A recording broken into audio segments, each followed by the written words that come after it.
Здравейте, Сладори! Сега ще ви кажа каква е разликата между ръчното и машинното почистване. Едновременно с това ще ви покажа как се случва машинното почистване. Ръчното почистване, всеки от вас знае как става. Най-вече пускаме си първо пръкосмокачка, обираме праха и сухия боклук. След това минаваме с моп и препарат. Вие ще прецените какво прави с мопа, дали отстраняваме абсолютно всичко или само разнасяме.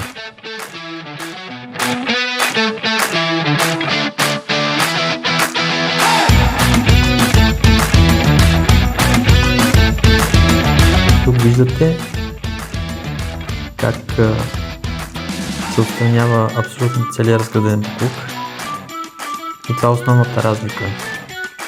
Освен втриването с машина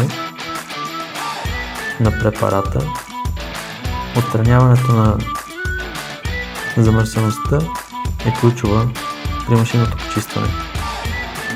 Да, разбира се, може и паркет да се почиства, не се притеснявайте дали ще се надуе. Няма. Ако се надуваше, нямаше да ви предлагаме тази услуга.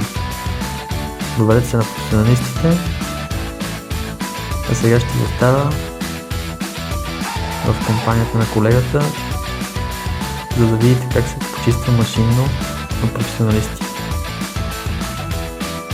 Виждате, и паркетът остава сух след миналото с водосмокачка.